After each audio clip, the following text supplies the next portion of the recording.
augmenter de façon inéluctable.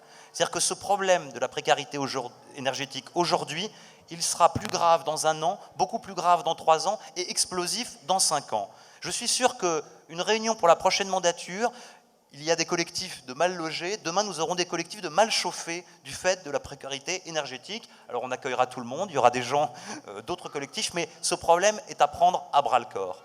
Alors très rapidement, nous proposons, Europe Écologie, de faire un plan 1000 immeubles à Paris, parce qu'en fait, qu'est-ce qu'on repère? On repère que ces précaires énergétiques, ils habitent principalement dans les passoires thermiques, que ces passoires thermiques sont principalement les immeubles dans lesquels il y a des problèmes d'insalubrité et de prévention, et qu'en fait, en recoupant le fichier des impayés du FSL, du Fonds Solidarité Logement, en recoupant la carte thermographique qui signalise les immeubles les plus en situation de passoire thermique, en recoupant les signalements d'insalubrité, on tombe principalement sur les immeubles où habitent ces précaires énergétiques. Donc nous proposons un plan 1000 immeubles ciblés de traitement, de rénovation thermique, d'isolation, pour pouvoir, je dirais, cibler ce grand plan de rénovation thermique là où il y en a le plus besoin, car si nous arrivons à faire cette transition énergétique en embarquant dans le train les précaires, nous arriverons pour les autres. C'est une proposition en plus. Je vous remercie. Yann.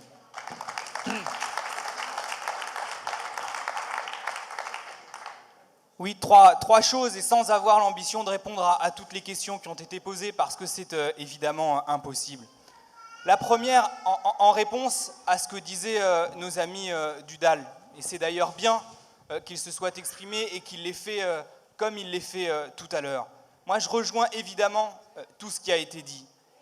Mais ma conviction de fond, c'est qu'on pourra parler beaucoup de la loi Dallot. On pourra parler beaucoup des modes d'attribution des logements sociaux. Je crois d'ailleurs qu'il y a un rapport qui doit être remis à Cécile Duflot dans les prochains jours sur les modes d'attribution de logements sociaux. On peut même inventer le concours Lépine du mode d'attribution de logements sociaux le plus efficace et le plus performant et le plus transparent. On peut inventer le scoring, je crois que c'est mis en place à Rennes. Mais la réalité, c'est que le problème de fond, c'est qu'on manque de logements abordables, en particulier dans une ville comme Paris. Donc on aura pu inventer le meilleur système d'attribution de logements sociaux. La question de fond demeure toujours la même, c'est de savoir si on aura davantage de logements abordables dans une ville comme la nôtre.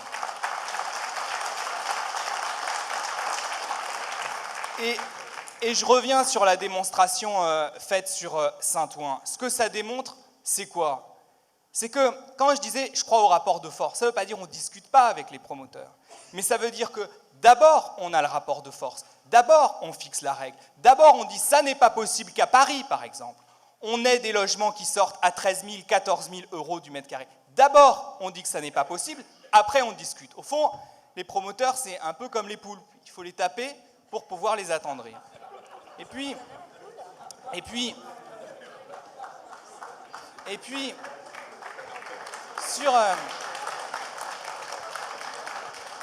sur une deuxième question, la question du Grand Paris. La question du Grand Paris. Europe Écologie Les Verts proteste. Excusez-moi, mais je proteste pour les poules. Hein.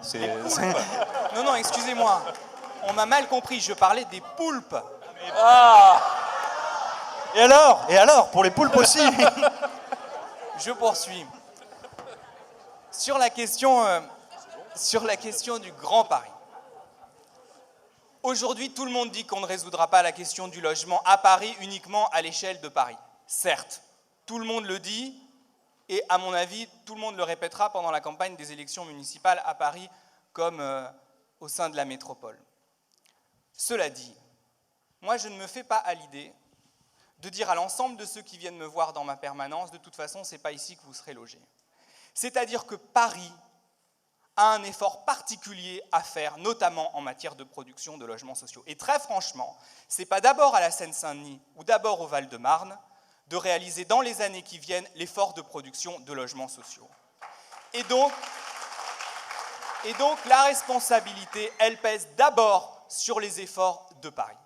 Ça, je crois qu'il faut le rappeler parce que c'est à mes yeux une question essentielle. Une question écologique aussi, parce qu'on sait que l'emploi est d'abord à Paris, et donc il est essentiel qu'on ait aussi des logements à Paris pour éviter de multiplier les trajets domicile-travail. Et puis surtout, si on compte je dis très franchement, sur le projet du gouvernement concernant le Grand Paris, pour résoudre la question du logement dans la capitale et dans la métropole en général, on risque d'être très déçus.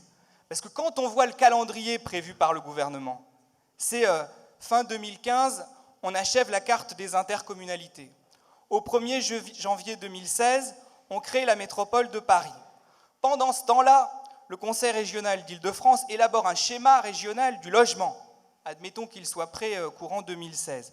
Sur cette base-là, on élabore un plan métropolitain du logement, ce qui nous amène à 2018. Ce qui veut dire qu'on commencera à s'occuper du logement en 2018 et qu'on verra les premiers résultats de tout ça en 2020 ou en 2021. Bref, la prochaine mandature sera achevée. Donc moi, je crois qu'on ne peut pas tout attendre de ce projet de loi, qui pose par ailleurs, à nos yeux, plusieurs problèmes démocratiques. La question, c'est donc de savoir comment, dès maintenant, on agit pour faire en sorte que le droit au logement soit effectif. Et j'en termine sur une dernière question qui a été abordée par René Dutré, qui est la question du financement, de l'argent, de comment on fait en sorte de financer les mesures qu'on propose. D'abord, un bémol sur la question des droits de mutation, parce que si effectivement les prix baissaient à Paris, tu dis on toucherait moins de droits de mutation. Attention, parce que dans le même temps, on pourrait imaginer que les transactions repartent à la hausse. On vendrait davantage de logements, ce qui permettrait qu'au final, on soit plutôt sur un chiffre global qui soit équilibré. Mais de manière plus générale, moi je crois qu'on doit aussi poser la question du niveau des droits de mutation. Est-ce qu'il ne serait pas temps d'augmenter, aujourd'hui les droits de mutation c'est 5,09%, égal d'ailleurs sur tout le territoire, est-ce qu'on n'aurait pas besoin d'engager une réflexion sur la question du niveau des droits de mutation ? Si on dit qu'aujourd'hui la spéculation immobilière a atteint des niveaux monstrueux, alors on doit considérer que si on a de l'argent à prendre, il faut d'abord le prendre du côté de la spéculation immobilière. Est-ce que, par exemple, c'est un chiffre que je voyais l'autre jour, en 10 ans, le prix des appartements à Paris représente une augmentation de valeur de 300 milliards d'euros. Est-ce qu'on n'aurait pas besoin de puiser dans ce que ça représente, notamment par le biais d'une augmentation des droits de mutation, ciblée, pourquoi pas, dans les villes qui sont déficitaires en logement social, pour financer le logement social et de manière plus générale nos politiques solidaires en matière de logement. Voilà, à mon avis, une piste qui est une piste de justice sociale qui doit être étudiée très sérieusement. Merci. Je vais démarrer en poursuivant sur ce que Yann a dit sur le financement et les budgets. Je suis d'accord avec toi, ne focalisons pas sur la question des droits de mutation, d'abord parce qu'ils sont très aléatoires et que moi je ne vois aucune contradiction à vouloir faire baisser le prix des logements à Paris avec la nécessité de financement du budget de la ville. Ce n'est pas une contradiction. S'il y en a une, on l'assume, mais je suis d'accord. Plus on permettra d'avoir des transactions aussi liées au fait qu'un marché serait plus dynamique qu'il ne l'est aujourd'hui, mieux on se portera. Non, là où on doit travailler sur la question de la spéculation, c'est sur le modèle de production de nos ZAC, de nos zones d'aménagement concerté, où effectivement, pour produire le logement social et les équipements publics, c'est par la vente de ce qu'on appelle les charges foncières, c'est-à-dire des terrains, qu'on se finance. Et là, il y a un modèle qui est pervers. Ce modèle-là, il est pervers. Il faut qu'on essaye de trouver des solutions pour un autre modèle, mais il ne s'agit pas, de mon point de vue, des droits de mutation. On peut examiner la proposition de Yann, pourquoi pas, ça peut être une des pistes également de financement. Mais je voudrais apporter quelques chiffres. En matière de préemption, ça répond un peu à une question de Jean-Baptiste Ayrault tout à l'heure, la ville aujourd'hui consacre 95 millions d'euros à son budget de préemption. D'ailleurs, il y a plusieurs immeubles qui ont été préemptés encore récemment, rue de Valenciennes. On va bientôt, je crois, inaugurer les logements de la rue de la Banque. Il y en a beaucoup d'autres. 95 millions d'euros sur les préemptions. Le budget de la ville de Paris consacré au logement, il est de 500 millions d'euros. Voilà, il est de 500 millions d'euros. Donc il faut partir aussi de ces réalités-là. Je ne dis pas qu'on en restera là, mais ce ne sont pas tout à fait les données qui ont été évoquées tout à l'heure. Je voudrais insister sur la question de l'application de la loi, du DALO. Oui, bien sûr, mais je rejoins ce que Yann a dit. Il faut que l'on booste la production de logements. C'est pour ça qu'il faut qu'il y ait beaucoup plus de logements. Et je pense que des exemples comme celui de Saint-Ouen, dans lequel d'ailleurs on a beaucoup travaillé ensemble, puisque c'est quand même aussi sur des terrains que la ville de Paris a cédé à l'euro symbolique à la ville de Saint-Ouen, que ces opérations ont pu avoir lieu. Et tant mieux, et on s'en réjouit. Et je pense que le travail que fait la maire de Saint-Ouen est un travail remarquable. Il faut s'en inspirer. Il faut vraiment s'en inspirer. Mais en même temps, il faut avoir ce dialogue. C'est parce qu'on est volontariste, c'est parce qu'on met des moyens importants budgétairement en tant que collectivité sur la production de logements et sur la politique de logement que l'on peut aussi aller chercher les promoteurs en leur imposant un certain nombre de règles et en même temps en ayant le dialogue avec eux pour qu'ils assument leurs responsabilités. Il y a une règle dont on n'a pas évoqué ici, mais qui est une piste, bien sûr, que je reprends, sur laquelle on a produit beaucoup de logements à Paris. C'est la fameuse règle des 25% de logements sociaux sur toute construction supérieure à 800 mètres carrés. C'est une règle qui nous a permis de produire du logement social, notamment dans les arrondissements où on n'avait pas de grandes zones d'aménagement, mais dans lesquels on pouvait effectivement, sur des petites parcelles, sur des petites unités, produire du logement social. Je pense que, par exemple, cette règle pourrait passer à 30%. À 30% de logement social dans les quartiers qui sont déficitaires en logement social. Et on pourrait considérer que dans les quartiers qui ne sont pas du tout déficitaires, au contraire, en matière de logement social, cette règle pourrait concerner du logement intermédiaire ou du logement étudiant, par exemple. Donc, il y a des outils pour produire plus de logements au-delà de ce que j'ai évoqué tout à l'heure. Mais bien sûr, c'est dans le Grand Paris. Mais quand on dit Grand Paris, ce n'est pas pour se débarrasser du problème. D'abord, nous, dans notre plan local d'urbanisme, on prône la ville mixte. Et la politique de mixité sociale, c'est un projet politique, d'ailleurs, que nous portons ensemble. Il n'est pas question d'abandonner ce projet politique de mixité sociale. Il est plutôt question d'essayer de l'exporter. Et je suis d'accord, le Grand Paris, ça doit nous permettre d'avoir une concentration des moyens et des pouvoirs en matière de plan local d'urbanisme et en matière de logement à l'échelle du Grand Paris. Parce que, bien sûr que Paris doit être exemplaire et on doit montrer la voie. On a un devoir d'exemplarité en matière de logement. Je suis d'accord, il faut qu'on l'assume. Mais il faut qu'on le fasse assumer par ceux qui ne l'assument pas aujourd'hui, et notamment les Hauts-de-Seine. Il faut arrêter de considérer que les Hauts-de-Seine seraient à l'écart de ces exigences pour résoudre la crise du logement. Donc il faut reconcentrer des moyens en tenant compte des aspects démocratiques à l'échelle du Grand Paris.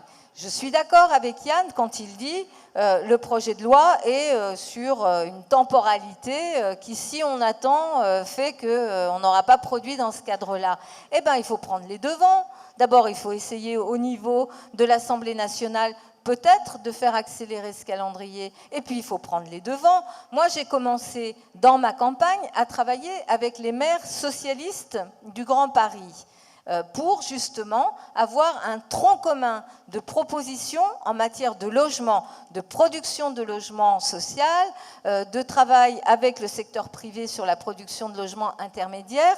Pourquoi, dans nos campagnes, ne conduirions-nous pas ensemble, je l'espère, rassemblés, en tous les cas c'est dans cette volonté-là que je m'inscris, un travail commun, d'ores et déjà, avec les maires du Grand Paris, pour pouvoir devancer même la loi.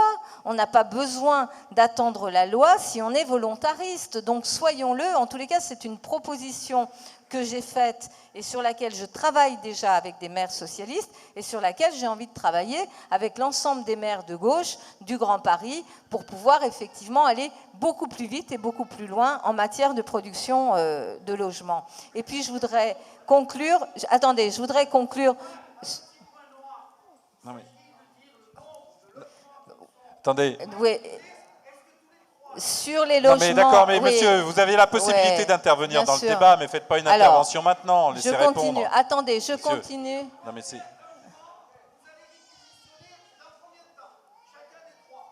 Mais bon, voilà. Je continue sur l'ensemble de ce travail. Je propose qu'on puisse le conduire avec les maires du Grand Paris et avec l'ensemble de la palette. La palette, c'est la construction, c'est l'acquisition, c'est la préemption, c'est la réquisition, c'est l'utilisation de l'ensemble de ces moyens avec une production de logements augmentée qui nous permettra de résoudre cette crise du logement. Je conclus juste sur un point. Tu y as fait référence à plusieurs reprises, Yann, en disant qui a droit de vivre à Paris. Eh bien, sans faire de pub, mais dans mon bouquin, la partie consacrée au logement a pour titre de chapitre qui a le droit de vivre à Paris. Et le projet que nous devons porter, c'est un projet dans lequel il y a cette mixité. Paris doit rester amplifié, la mixité, et notamment cette mixité sociale que la droite va combattre. La droite, elle ne veut pas de la mixité sociale. Il faut voir les réunions publiques qu'on a pu avoir dans les arrondissements de droite avec les maires de droite à Paris pour comprendre qu'ils ne veulent pas de ce projet politique. Donc pas de leur, je sais qu'il n'y en a pas ici entre nous, par rapport à ce qui pourrait être proposé. Et je suis d'accord avec le camarade qui a parlé tout à l'heure de cette opposition qu'ils veulent faire entre les classes, entre guillemets, défavorisées qui seraient favorisées et les classes moyennes qui seraient défavorisées. Ne tombons pas dans ce piège.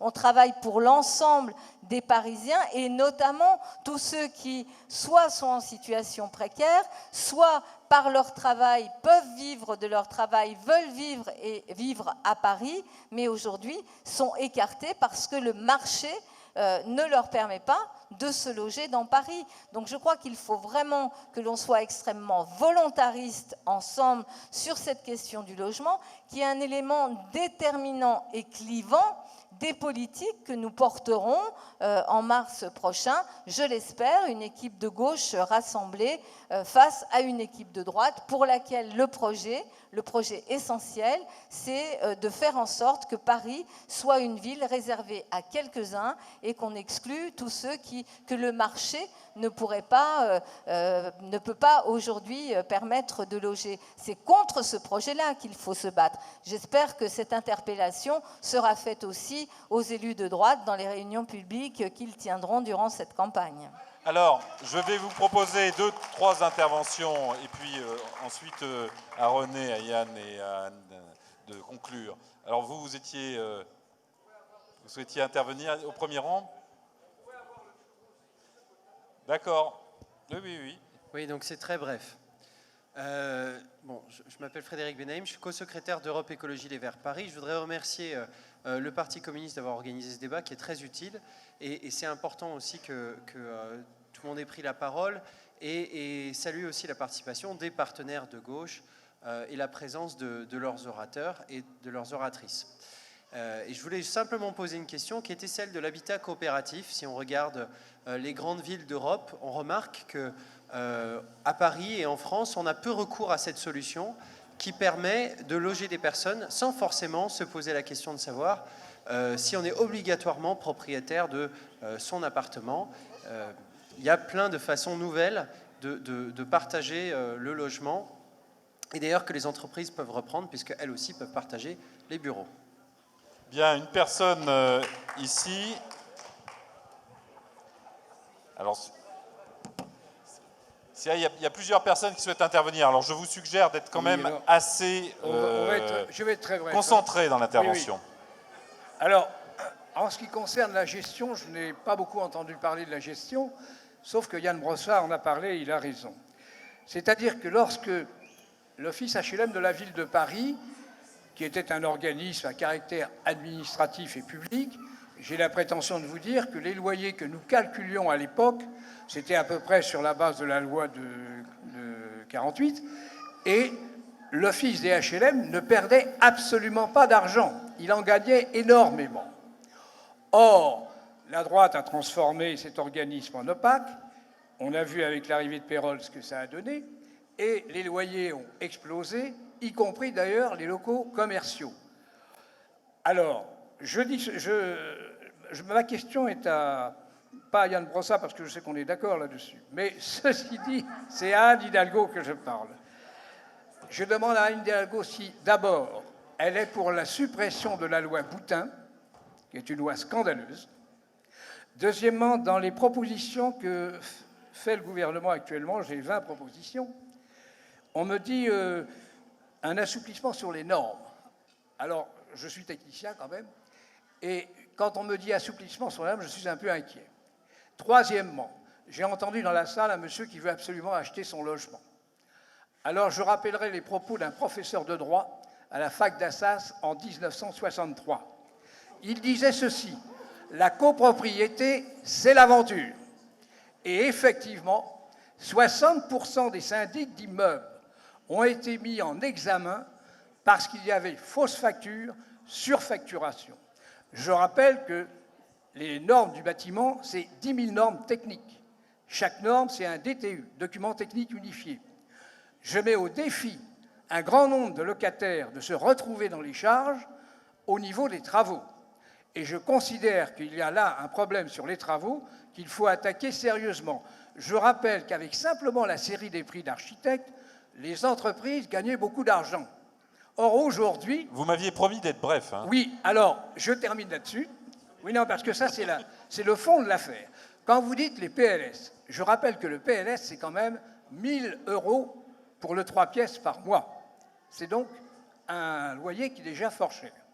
Je pense que la solution, pour moi, c'est de revenir à la loi de 48 sur le calcul des loyers, et c'est très possible, et de diminuer, bien entendu, ces loyers scandaleux du privé. Personnellement, on leur diminuerait de 40%, qu'ils ne perdraient pas d'argent.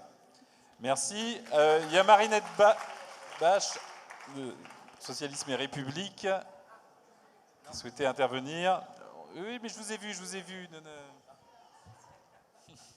Oui, je voudrais d'abord remercier Igor et la Fédération de Paris du PCF et Yann, président du groupe, de m'avoir permis de m'exprimer au nom comme élu République et Socialisme. Alors je vais essayer de faire assez vite parce que beaucoup de choses ont été dites, mais je voudrais dire 2 mots sur la spéculation, 2 mots sur le logement social et surtout donner 3-4 propositions. Alors, ce ne sera que des incises sur la spéculation et le logement social, des remarques par rapport à ce qui a été dit. Je voulais juste dire, on est tous d'accord sur le fait que cette spéculation rejette des tas de Parisiens hors de Paris. Comment lutter contre? Plusieurs propositions ont été faites. Je voudrais revenir d'abord sur les droits de mutation. Yann a évoqué le fait que les droits de mutation pouvaient ne pas être les mêmes partout. Je dirais que le fait d'envisager des droits de mutation qui seraient progressifs par rapport au prix du mètre carré me paraîtrait pas absurde.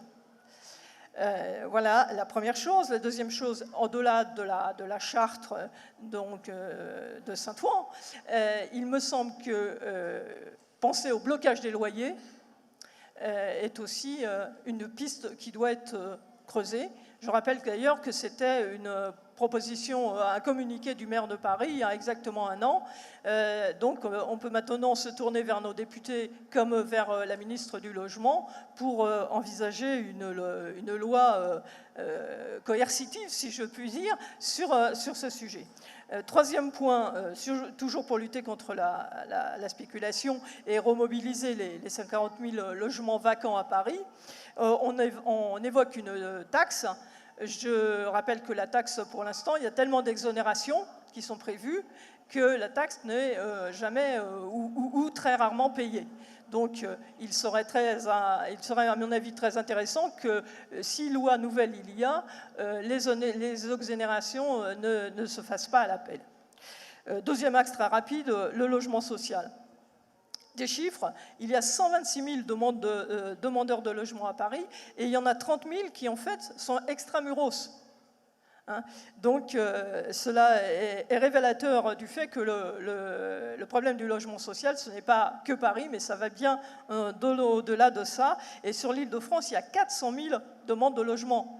Alors, pour revenir à la loi Dallot, qui est, chacun le sait ici, une loi alibi, même une nouvelle loi ne réglerait pas cela. Ce à quoi il faut s'attacher, c'est évidemment à la production de logements.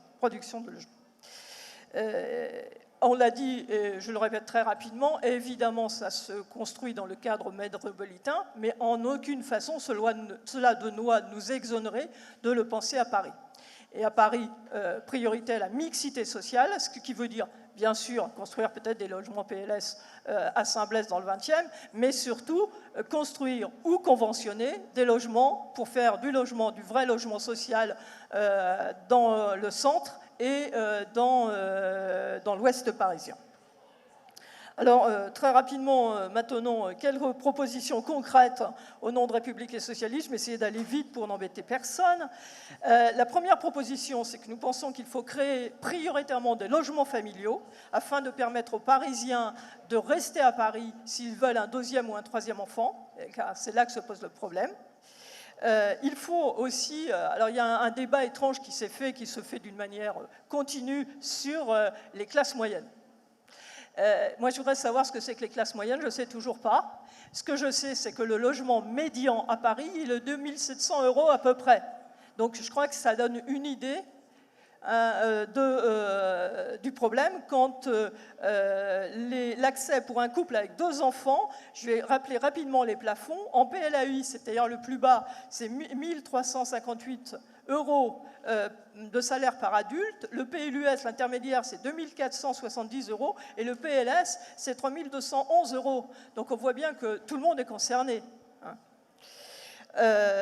Et on voit surtout qu'il faut construire du PLAI et du plus dans le centre et dans l'ouest en priorité, si on veut réellement rééquilibrer Paris. Et j'insisterai aussi, c'est comme ça qu'on peut faire loger nos personnels des services publics municipaux, si on veut aussi avoir des services publics municipaux qui soient efficaces. Alors un point que je vais faire très rapidement parce qu'il a été évoqué, c'est qu'il faut absolument qu'on reprenne la main sur nos bailleurs sociaux. Il n'est pas admissible qu'il y ait 20 000 demandes d'habitants dans les logements sociaux qui demandent des changements de logement et que cela ne soit pas réglé. Alors qu'il y a des délibérations du Conseil de Paris, il faut qu'on prenne les moyens de faire appliquer les délibérations qu'on a prises au Conseil de Paris. Et il faut que les gens qui entrent dans un logement convenable et qu'on ne leur dise pas que quand il y a des trous dans les murs, ce sont des travaux d'embellissement. Voilà. Et puis, alors d'autres points rapides, il faut qu'on aide à l'impulsion d'un plan de l'habitat métropolitain. On a réhabilité des tas de logements à Paris, on a lutté contre le logement insalubre en disant on a fait beaucoup de travail et pas normal qu'on ne fasse pas la même chose en Île-de-France. Et puis, c'est mon côté action de l'État. Je crois réellement qu'il faut qu'on impulse une loi sur le blocage des loyers, j'y reviens là-dessus, et également qu'on oblige les communes à construire 30% de logements sociaux. Ça ne doit pas reposer que sur Paris et Bobigny, ça doit aussi concerner Neuilly. Bon, monsieur...